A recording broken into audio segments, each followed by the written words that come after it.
को जनरेटर मौजूद है काश है अन्या रांदो मुलाजिम सब आरा सिलाना इंडियन पार्टी में बंद करे जी सिंगल कुछ लो मतान सिंगल कुछ नहीं घर में करे तो ना वो कपड़ा दा करे कि या सर कल का और ऐसा गांव कल सजो दी माथे दई एसी साबित किया असा टोटल स्टाफ रात कहे का पो गया घर केर का मानो आयो भाई राजा मुलाजिम रखल सरकार को गया नहीं इतने टाउन कमेटी बैठा ना रेडी कयो सब चयो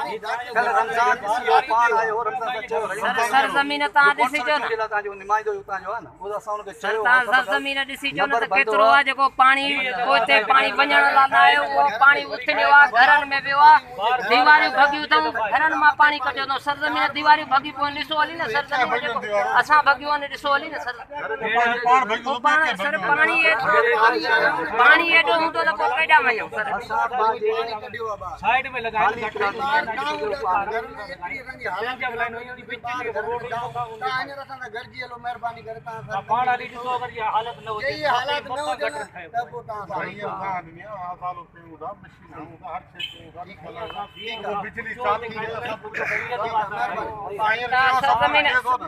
सर को बिजली चाहिए सर जमीन दिसो ना सर बिजली चालू थे सर जमीन दिसो ना त घारा लगा ने शाखा के खंड पे आजा सिमन नाले जो पानी आयो सिमन नाले जो पानी जे शाखा के खंडीनो आ ये हेडा खंड थे घर में पानी विवा जो कोसा हेडा दीवारी बनी बच्चा कढण ला पानी कढियो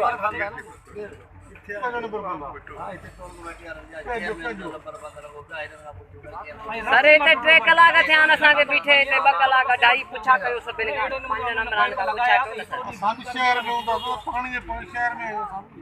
ऑफिस में छा कयो आवाज जता मट्टी आयो होते केतरे केतरे गोडे पानी बिठो साहब भाई ता हलो न हले ता बालो पानी का विठा ना ये मानो कडी पेप गुंदियन मा किए पानी पे निकतो पान ता दिखो ना कितना ठयो सर ने नालन मा पानी कोन पे किरासन करे निकरे कोन पे पानी मकसद न जो तो ता सा कदे लो से पानी सो छा पोजीशन है जो मसलो है हेलो सर रात पासे में रखो जो कोने शहर की हालत सो हियर ता शहर घुमो रुको एक कल निकाल के शहर सही है ना उन टाइम में मथे उंदो वो कोन बुझंदो न जको मथे उंदो न बुझंदो जको हेठाई में चार्जर पर सामोरा अल्लाह बताया बता का हलो बंद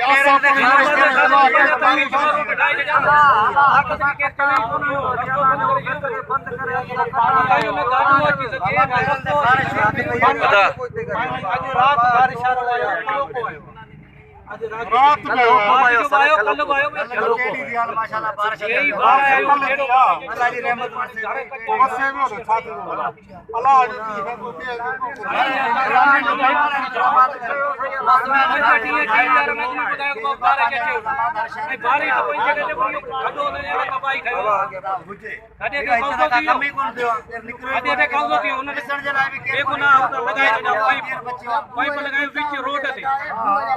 उन्हनि के जो न ताजा के गटर लाइन जो घर में बीच ते ठोकाया ये मीडिया दी सही सुठी हाल बीच ते ठोके जने बस होता है पासे में हाणो हुन जो पासो पे जो सही जगह ते एडी वनो आगे केड़ी खबर कचरे जा ढेर लगा कर पानी अचण वजे रास्ते में ठायो उनके बुखायो भाई कचरे जा ढेर पिया तो किथा हेलो देख पानी खराब थे अरे ही गेटा गेट ये विच विकास हण तो किथा बियंदो आगे गांव नाली नाली नाली पर एफआईआर करे विच करे वो चंदा ही कानूनी जगह तवा जी आहे कान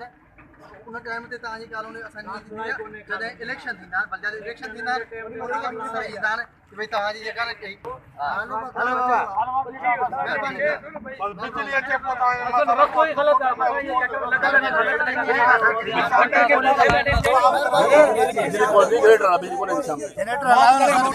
यार 20 मिनट छडियो बिजली मा बियो बिजली तार लगे केरी पे वो लगे भाई तार जनरेटर के दा ठीक है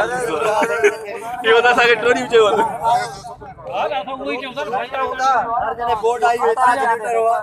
ते मानो के दिना भी आवा के बाबा वंज पानी का जो बोर्ड आई दे वारी उन टाइम का जनरेटर जाम हुआ हां जनरेटर कोने किथिया